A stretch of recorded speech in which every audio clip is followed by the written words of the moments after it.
ಚುನಾವಣಾ ಅಧಿಕಾರಿಗಳ ಕಾರ್ಯಾಚರಣೆ ದಾಖಲೆ ಇಲ್ಲದೆ 48 ಲಕ್ಷ ರು ನಗದು ವಶಕ್ಕೆ.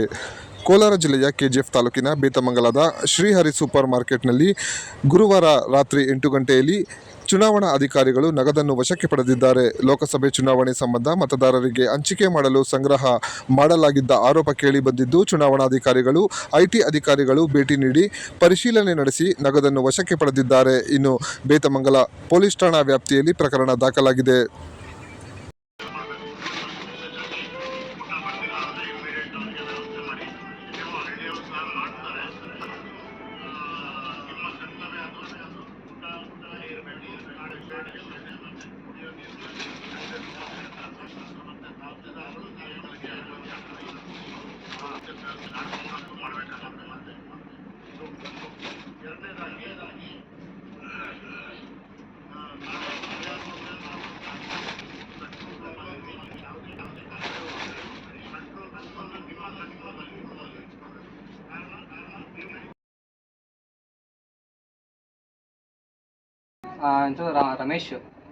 Ramesh ಯಾರಗೌಡ್ video ತ್ಯಾ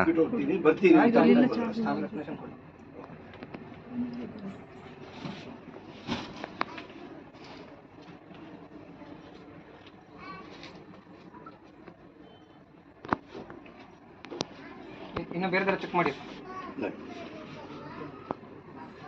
sir. ಬಂದಿದ್ದೀವಿ ಸರ್, ಕ್ಯಾಶ್ ಇದೆ ಸರ್.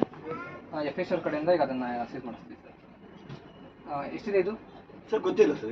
ಇವ್ರು ಹೇಳ್ತಿದ್ದಾರೆ ಗೊತ್ತಿಲ್ಲ ಅಂತ ಹೇಳ್ತಿದ್ದಾರೆ. ಸಂಪಂಗಿ ಅವ್ರು ಬಂದು ಇಟ್ಟೋದು ಅಂತ ಹೇಳ್ತಾರೆ. ಸಂಪಂಗಿ ಅವ್ರ ಮಗ ಬಂದು ಇಟ್ಟೋದ್ರು ಅಂತ ಹೇಳ್ತಿದ್ದಾರೆ ಸರ್. ಮಾಡ್ತೀವಿ ಸರ್. ಅದೇ FSR ಕಾಯ್ತಿದ್ದೀವಿ ಸರ್. ಅವ್ರು ಬಂದ ತಕ್ಷಣ ಅವ್ರ ಕಡೆಯಿಂದ ಇದು ಮಾಡಿಸ್ತೀವಿ ಸರ್. Yes sir.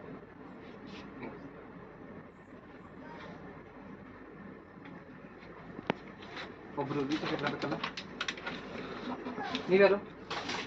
ಕೆಲಸ ಮಾಡೋದು ಸರ್. ಅವ್ರ್ಯಾರು?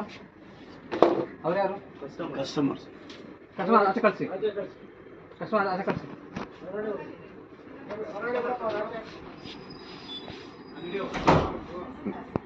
ವಿಡಿಯೋ ಕಟ್ ಮಾಡಿ ಫೋನ್ ಮಾಡಲ ಸರ್ ರಮೇಶ್ ಅವ್ರವ್ರೆ? ಮಾಡಿಪ್ಪ. ವಿಡಿಯೋ ಅಷ್ಟೇ ಒಂದು ಇದು